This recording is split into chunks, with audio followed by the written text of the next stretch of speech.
السلام عليكم ورحمة الله وبركاته. بسم الله الرحمن الرحيم. إن الحمد لله نحمده ونستعينه ونستغفره ونعوذ بالله من شرور أنفسنا ومن سيئات أعمالنا. من يهده الله فلا مضل له ومن يضلل فلا هادي له، وأشهد أن لا إله إلا الله وحده لا شريك له، وأشهد أن محمدا عبده ورسوله صلى الله وسلم وبارك عليه وعلى آله وصحبه أجمعين. أما بعد، إخوة الإيمان، أخذنا أمس تعريف الصيام وأقسامه ووجوبه وحكمه ووقته وطرق العلم بمعرفة دخول الشهر ومن يجب عليهم صيامه. والفطر في نهار رمضان دون عذر من أكبر الكبائر، ويكون به الإنسان فاسقا، ويجب عليه أن يتوب إلى الله عز وجل وأن يقضي ذلك اليوم الذي أفطره بعدما شرع فيه والتزم به.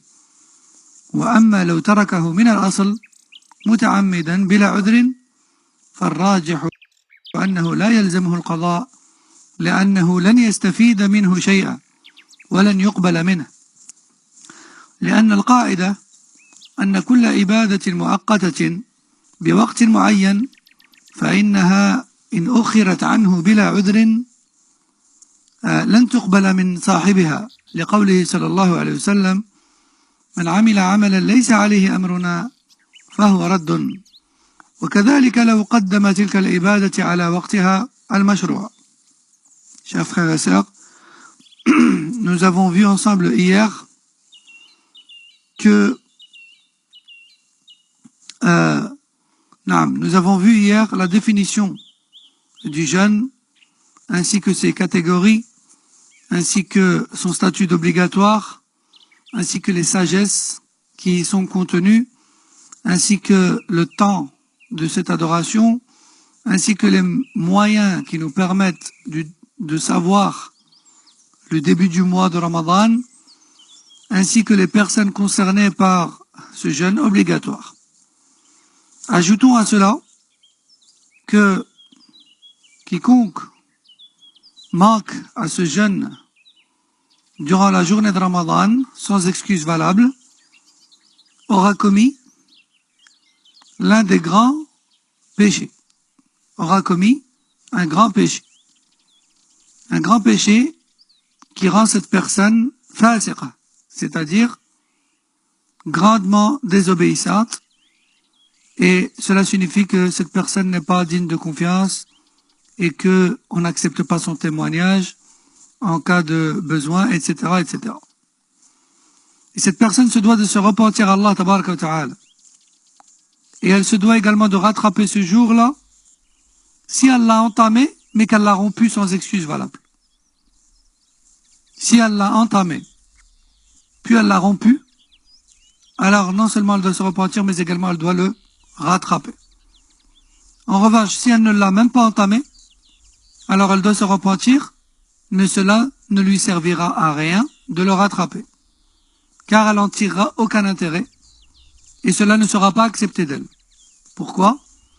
Car la règle dit que toute adoration ayant été fixée dans le temps par Allah Azza wa Jal n'est pas acceptée par son auteur si elle venait à être sortie de ce temps-là sans excuse valable. Car le prophète sallallahu alayhi wa sallam a dit: quiconque accomplit une action en religion de manière autre que celle enseignée par ma part, cela verra refusé. Cela verra refusé. Apporté par le Bukhari Muslim. Et il en va de même si cette personne accomplit cet acte d'adoration fixé dans le temps à l'avance. Que tu le fasses à l'avance ou en retard, sans excuse valable, eh bien cet acte sera nul et rejeté par Allah tabaraka wa ta'ala. هذا ما أخذناه وأضفنا إليه حكم من يفطر في نهار رمضان بدون عذر. Donc ceci était ce que nous avons déjà vu hier, en y ajoutant donc le statut de celui qui ne jeûne pas ou bien qui rompt son jeûne en pleine journée de Ramadan sans raison valable. ثم ليعلم أن من المستحب حين الصيام أن يتسحر الإنسان، فإن السحور من مستحبات الصيام. قال الله تعالى في آيات الصيام: كلوا واشربوا حتى يتبين لكم الخيط الأبيض من الخيط الأسود من الفجر. كلوا واشربوا حتى يتبين لكم الخيط الأبيض، يعني حتى يأتي الفجر. وهذا فيه دليل على استحباب السحور. وجاء في الصحيحين عن أنس رضي الله عنه أن رسول الله صلى الله عليه وسلم قال: تسحروا فإن في السحور بركة. رواه البخاري ومسلم. تسحروا فإن في السحور بركة. رواه البخاري ومسلم. والسحور بالفتح السحور هو ما يؤكل مثل الوضوء وهو الماء المستعمل. وأما السحور فهو الفعل وهو سنة الأكل قبيل الفجر، كما أن الوضوء هو الفعل، فعل الغسل، غسل الأعضاء. وورد في السحور أو ورد في السحور آثار كثيرة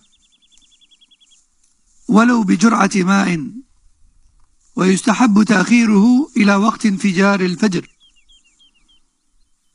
قال الشيخ الفوزان: ولو استيقظ الإنسان وعليه جنابة أو طهرت الحائض قبل طلوع الفجر فإنهم يبدأون بالسحور ويصومون ويؤخرون الاغتسال إلى ما بعد طلوع الفجر. وسئل العلماء عن حكم الأكل أو عن حكم أكل وشرب من شك في طلوع الفجر، ومنهم الشيخ ابن عثيمين رحمه الله، فأجاب قائلا أنه يجوز للإنسان أن يأكل ويشرب حتى يتبين له الفجر كما في الآية، فما دام لم يتيقن أن الفجر قد طلع فله الأكل ولو كان شاكا حتى يتيقن، بخلاف من شك في غروب الشمس فإنه لا يأكل حتى يتيقن الغروب أو يغلب على ظنه الغروب. ذلك أن القاعدة هي البقاء على الأصل حتى يتيقن خلافه. وأما عمن يأكل أثناء أذان الفجر فحكمه على حسب أذان المؤذن، فإن كان دقيقا يتحرى الدقة فالواجب هو الإمساك من حين أن يؤذن، لقوله صلى الله عليه وسلم: كلوا واشربوا حتى يؤذن ابن أم مكتوم. رواه البخاري.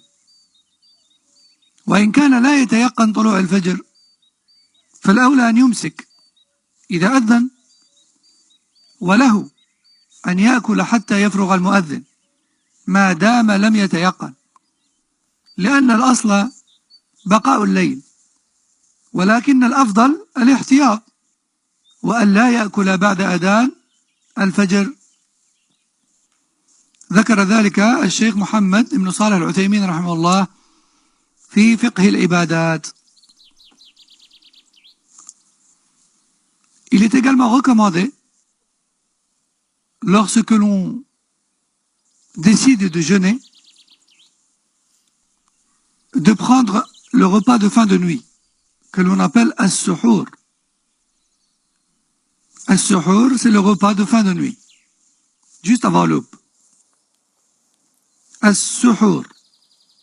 Et as-sahur,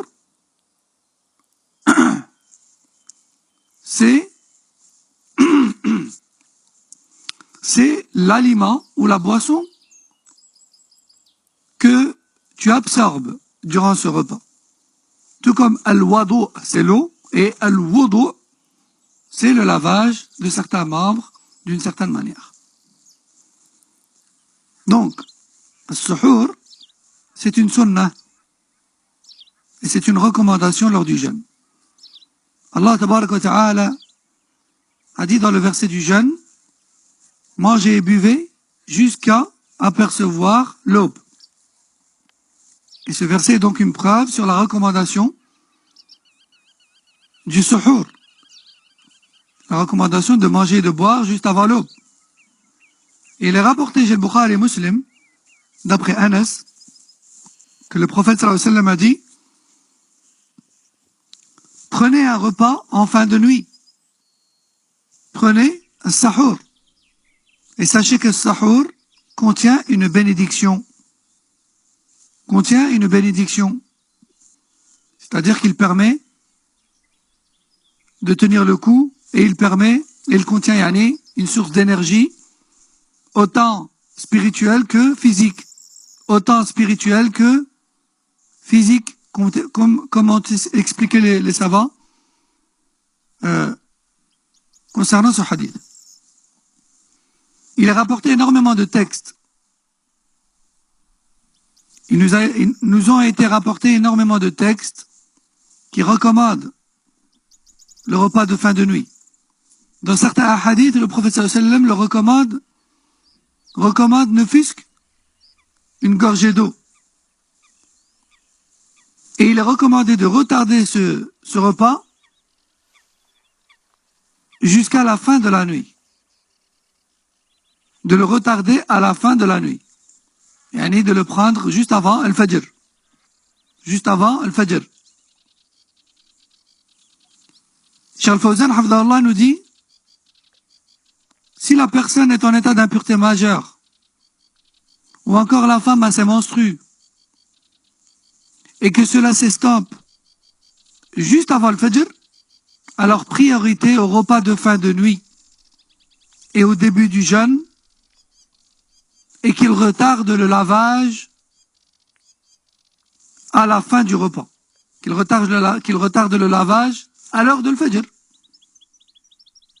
Il est plus important de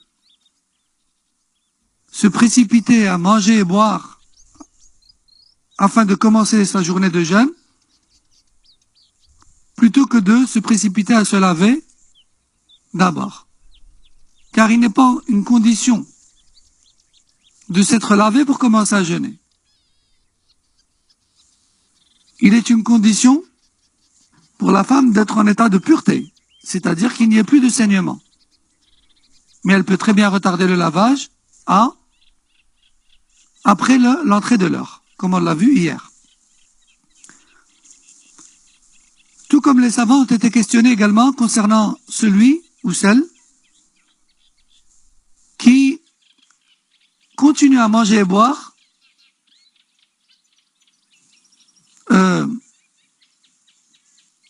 car il doute de l'entrée de l'heure de l'Fajr.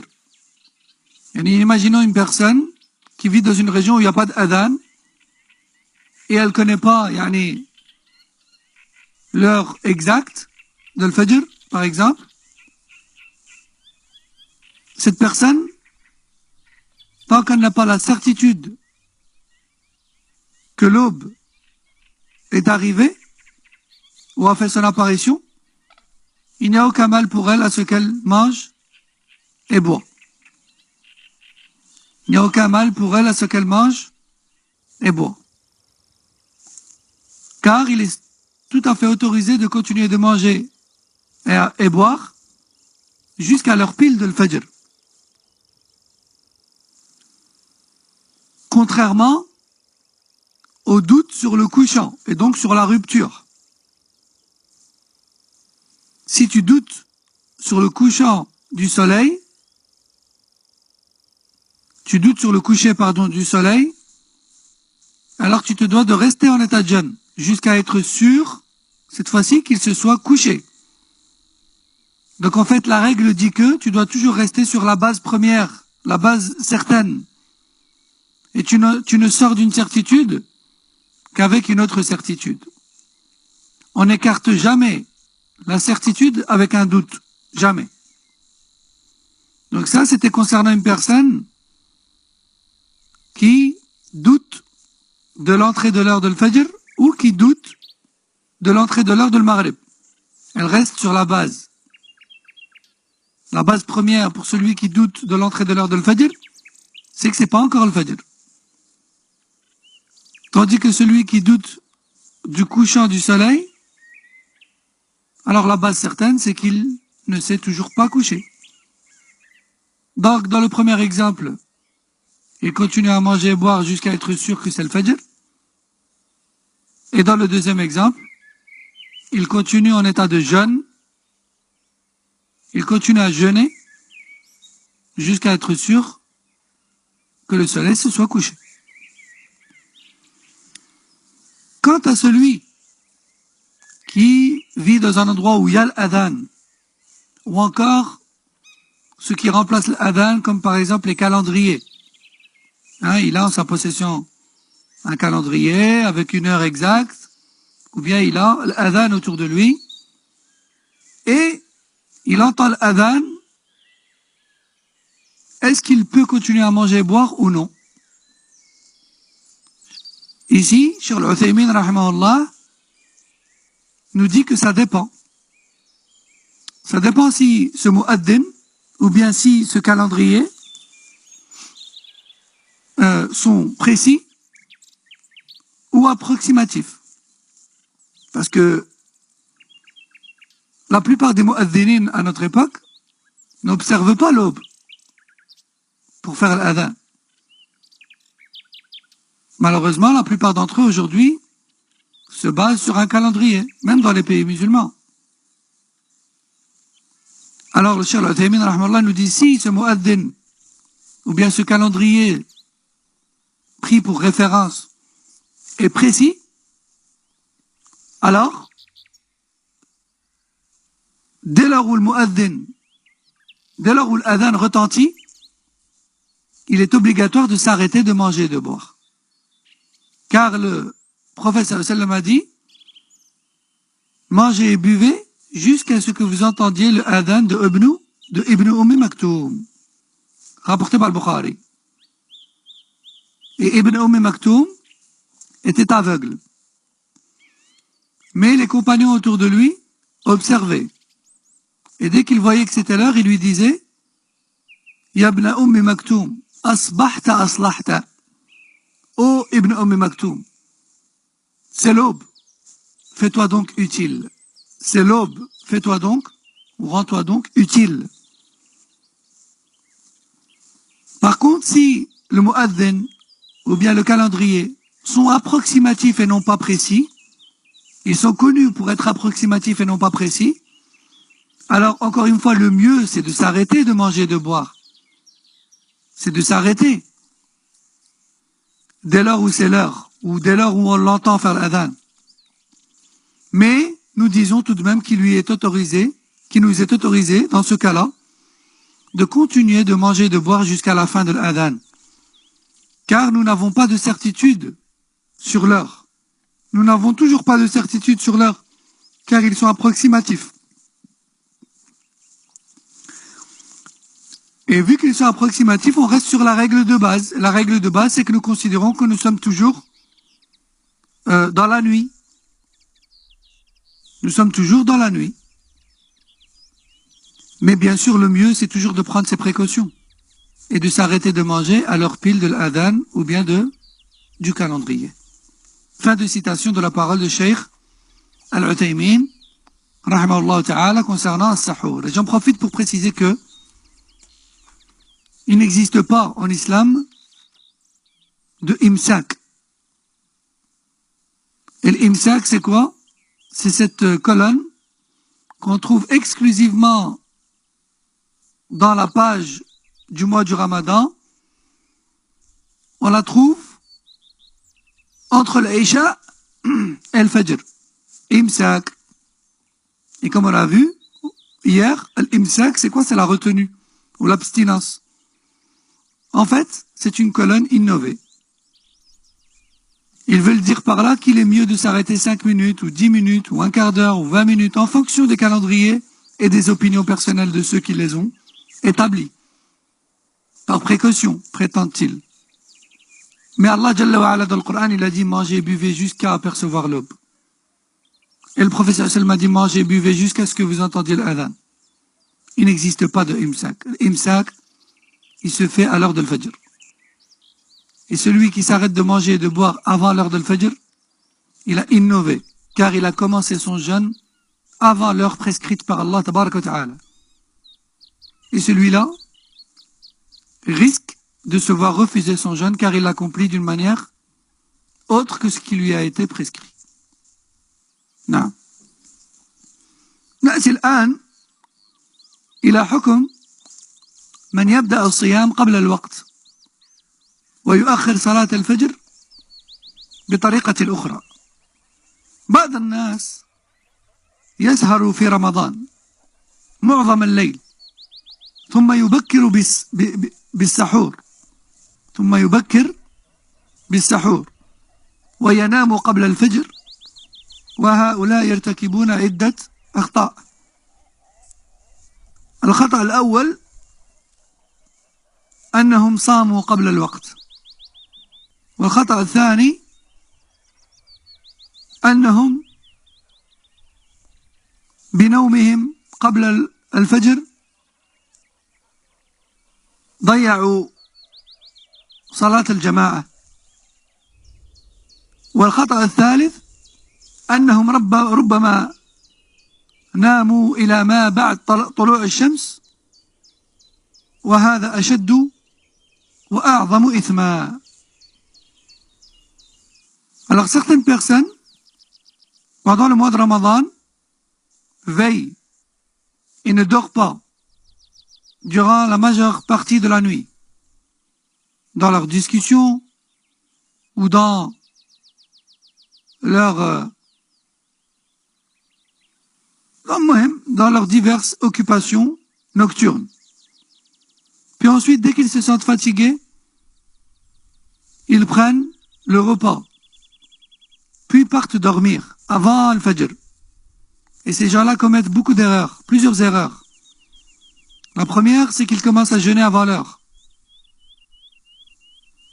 Vu qu'ils ont pris leur repas, quand ils ont vu qu'ils étaient fatigués, qu'ils voulaient s'endormir, ils ont pris leur repas. Donc ils ont fait sahur avant l'heure. Donc ils ont commencé à jeûner avant l'heure. Deuxième erreur, c'est que dans le cas où ils ont possibilité de prier en groupe, ils ont raté la prière en groupe. Et la troisième erreur, qui est encore pire, c'est le fait peut-être d'aller jusqu'à se réveiller après le lever du soleil. Et ceci est bien sûr encore pire comme péché. ثم نأتي الآن إلى حكم صيام تارك الصلاة.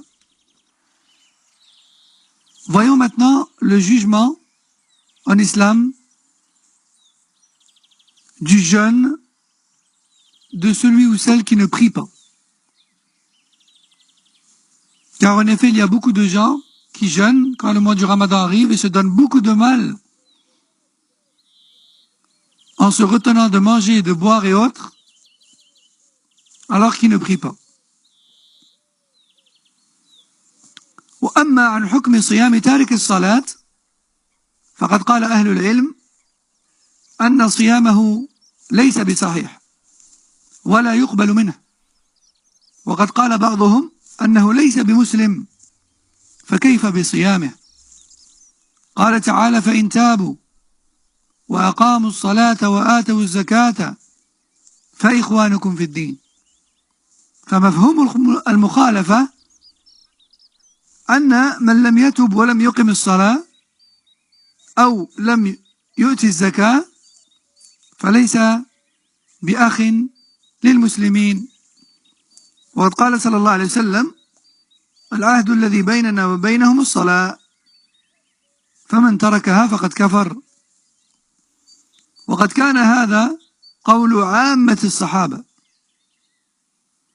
قال عبد الله بن شقيق أحد التابعين المشهورين رحمه الله، قال كان أصحاب النبي صلى الله عليه وسلم لا يرون شيئا تركه كفر غير الصلاة.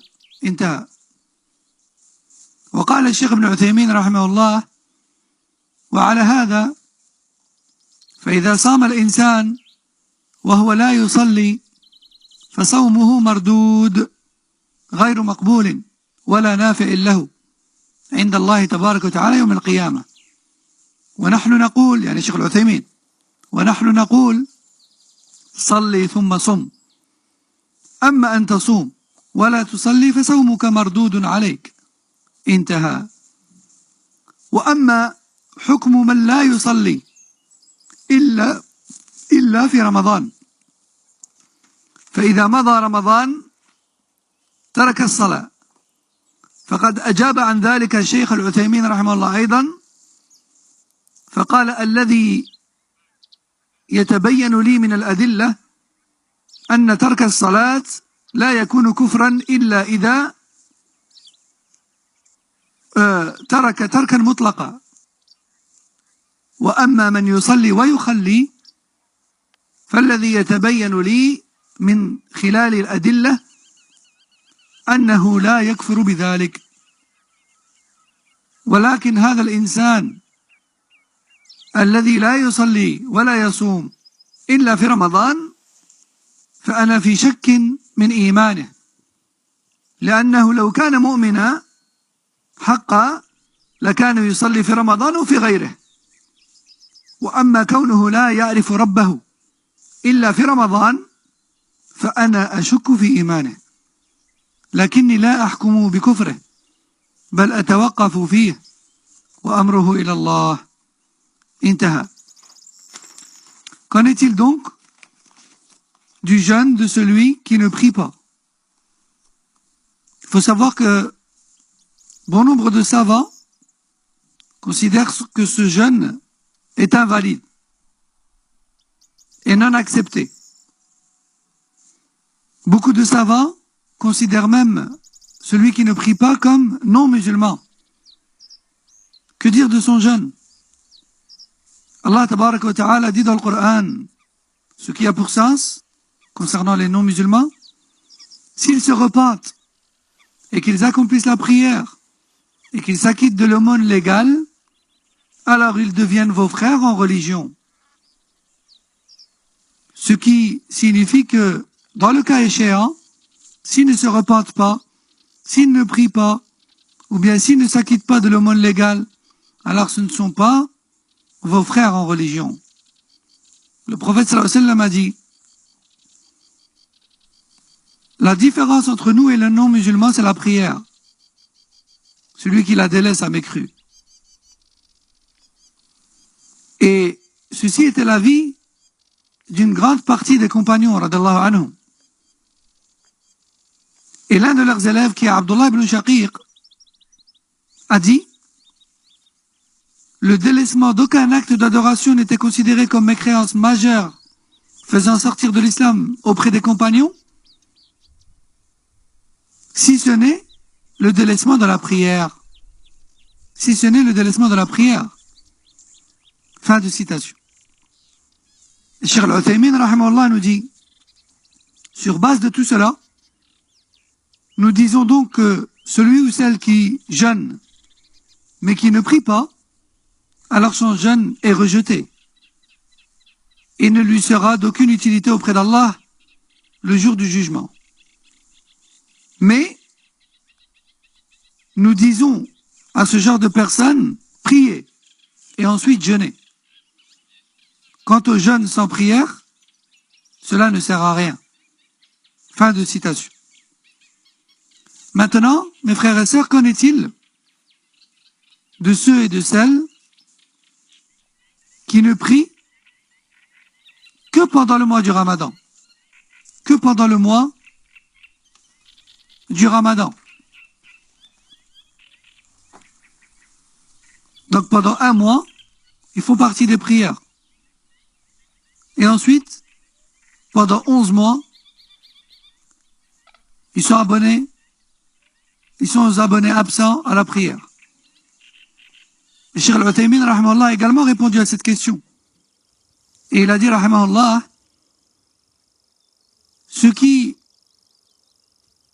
ressort des preuves à mes yeux, c'est que seul celui qui délaisse totalement la prière sans ne jamais prier est mécréant d'une mécréance majeure.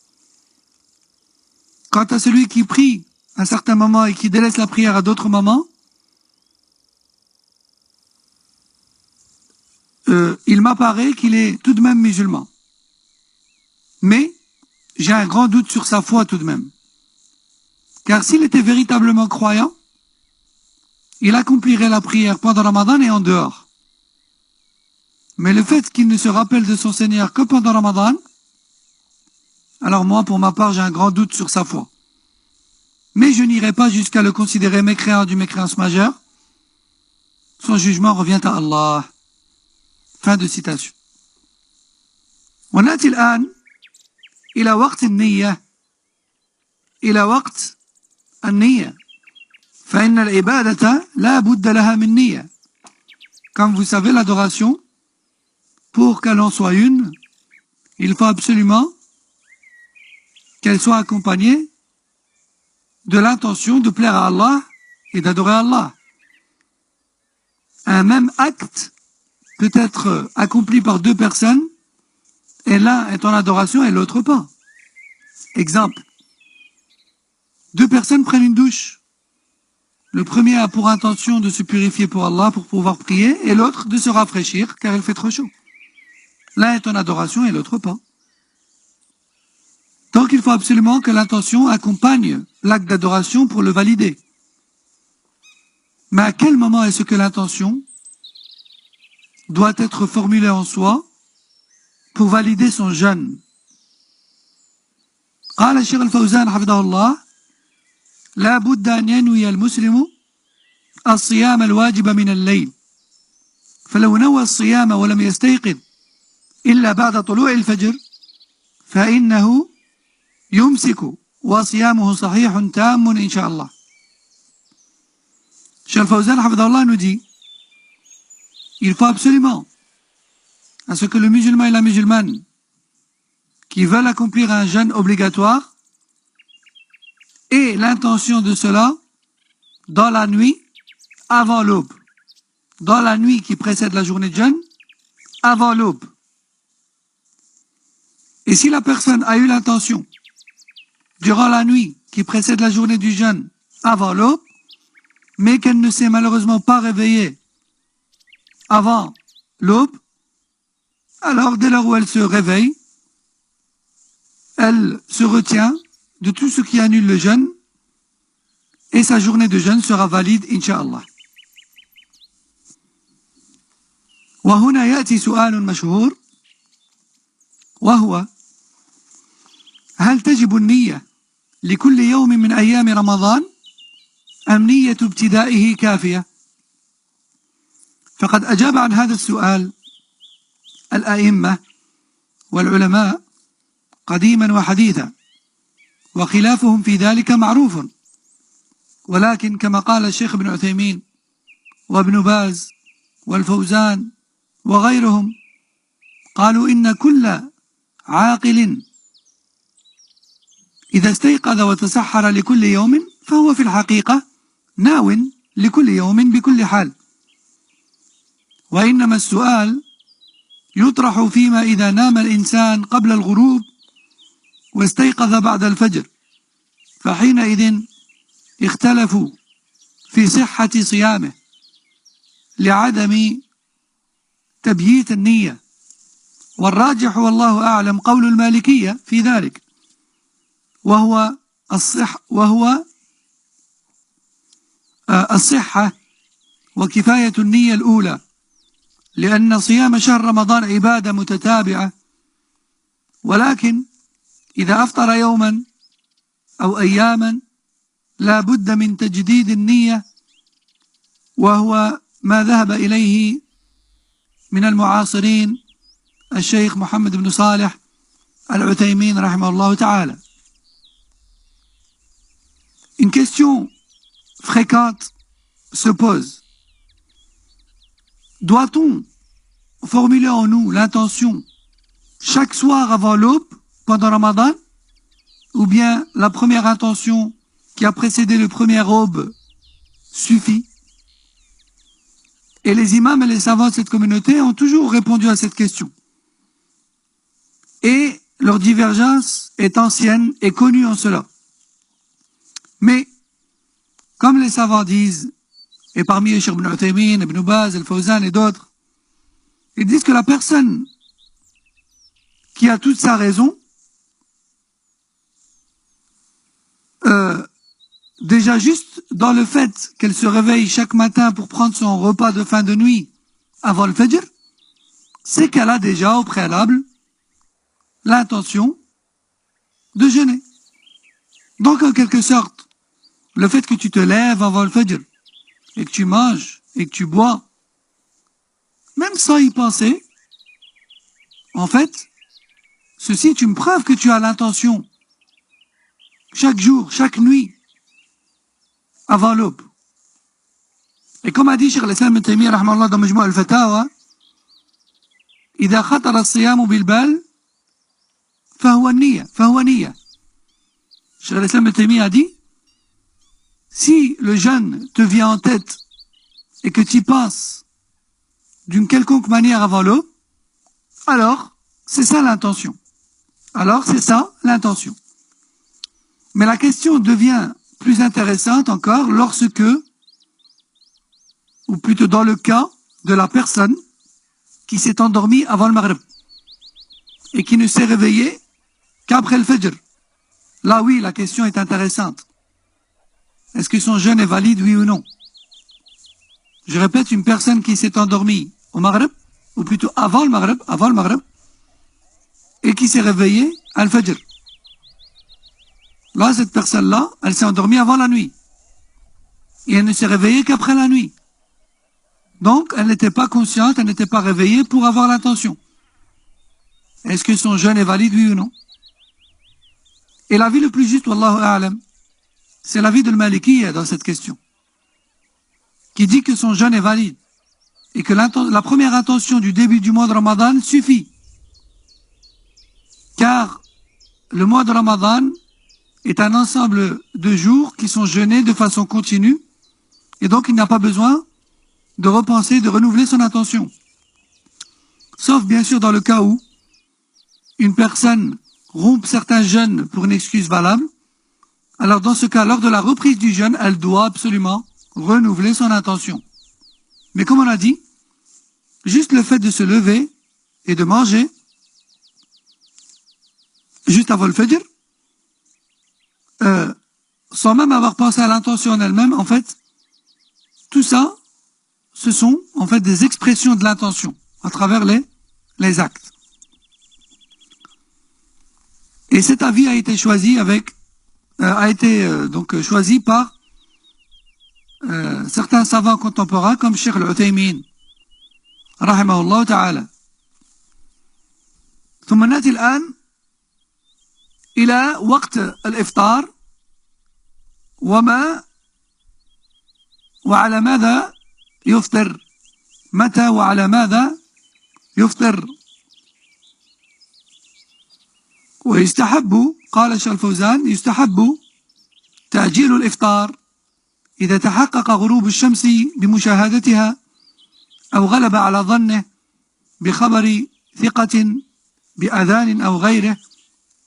قال صلى الله عليه وسلم: لا يزال الناس بخير ما عجلوا الفطر، متفق عليه. وقال أيضا فيما يرويه عن ربه: إن أحب عبادي إلي أعجلهم فطرا، رواه أحمد والترمذي وابن حبان. وسند هذا الحديث ضعيف، ولكن له شواهد تقويه في المتابعات عند مسلم، كما قال الشيخ بن باز رحمه الله تعالى.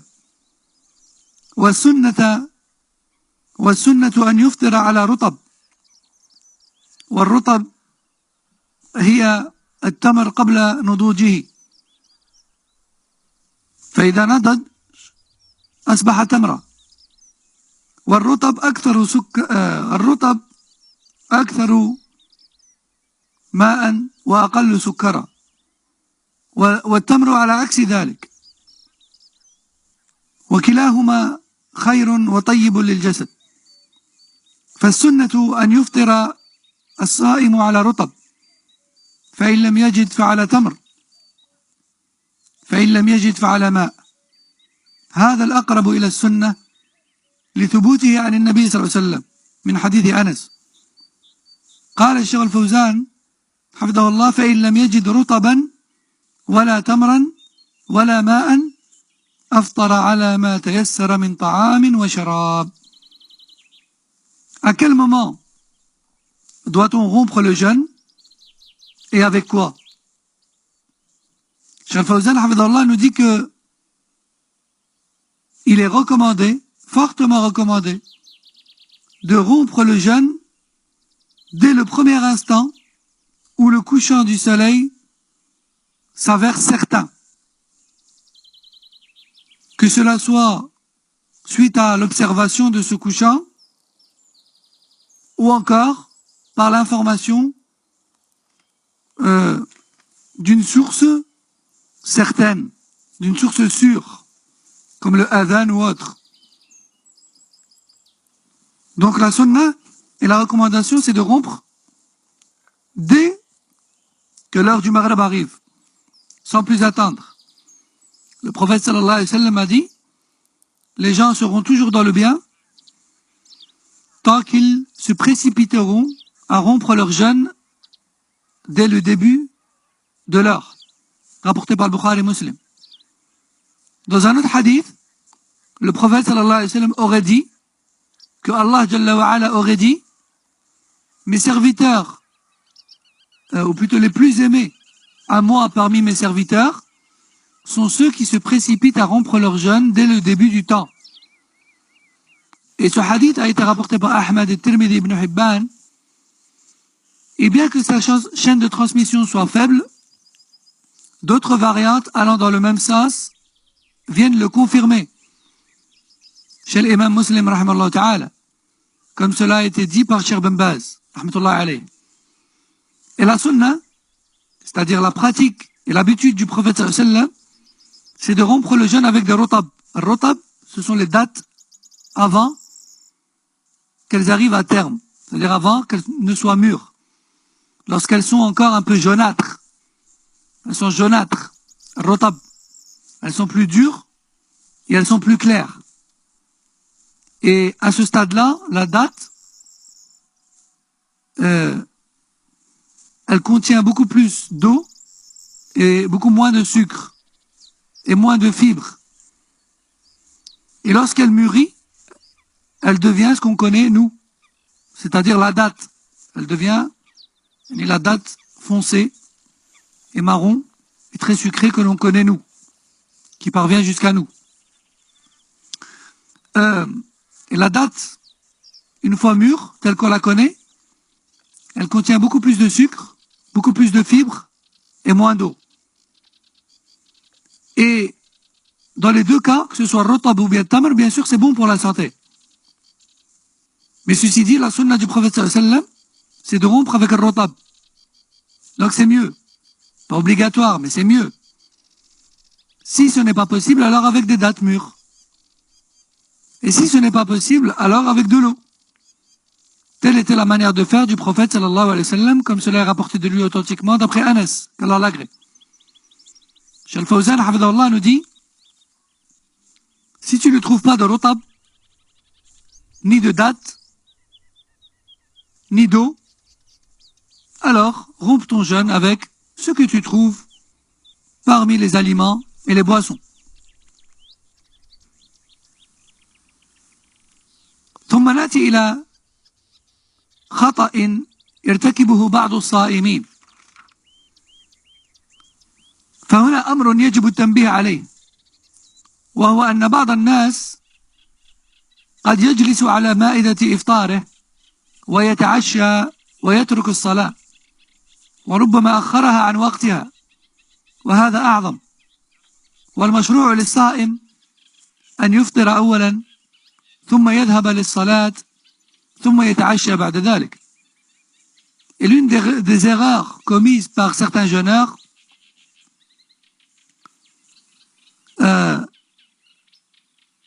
c'est le fait de s'asseoir à table à l'heure du Maghrib, de rompre son jeûne et d'absorber, c'est-à-dire de manger, de prendre tout le repas et de retarder la prière. Et dans certains cas, pire encore, de faire sortir la prière de son temps. Et ceci est encore pire. Ce qui est légiféré en islam pour le musulman et la musulmane, c'est de rompre le jeûne, puis de prier, puis seulement de prendre le repas, puis seulement de manger, puis seulement de manger le plat. Yani.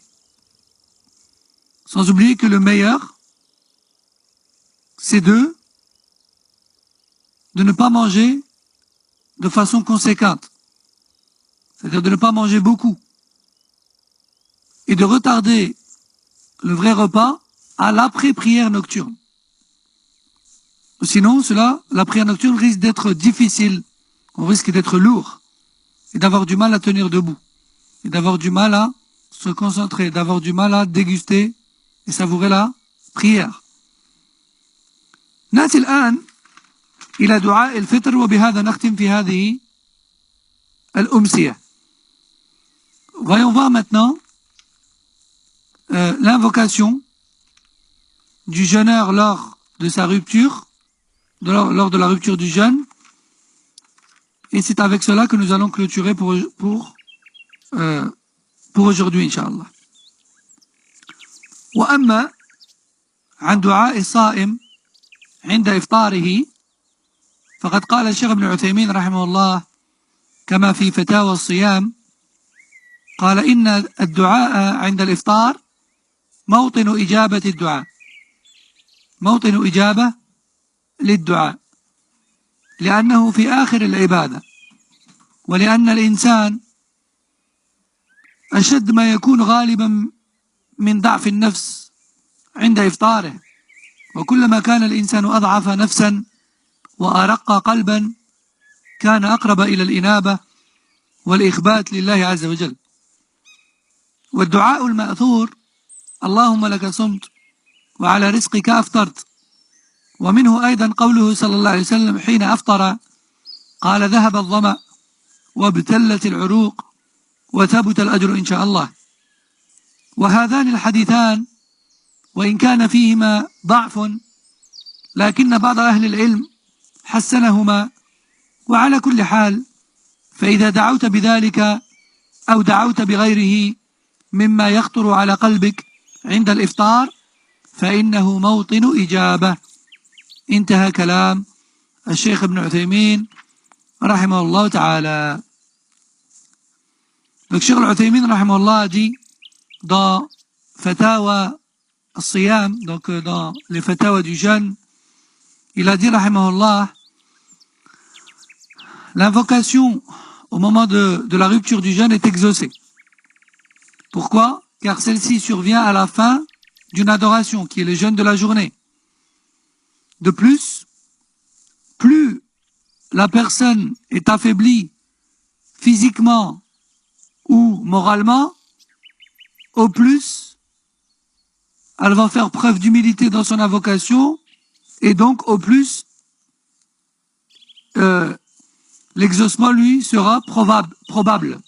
Au plus l'exaucement sera probable. Et parmi les invocations rapportées du prophète sallallahu alayhi wa sallam, il y a « Oh Allah, c'est pour toi que j'ai jeûné, et c'est avec ce que tu m'as donné comme subsistance que je rompe ce jeûne. » Il est également rapporté qu'après avoir rompu le jeûne, je répète qu'après avoir rompu le jeûne, le prophète sallallahu alayhi wa sallam disait « La soif a disparu et les veines sont de nouveau irriguées est nourri et la récompense est prescrite si Allah le veut. Et bien que les chaînes de transmission de ces deux hadiths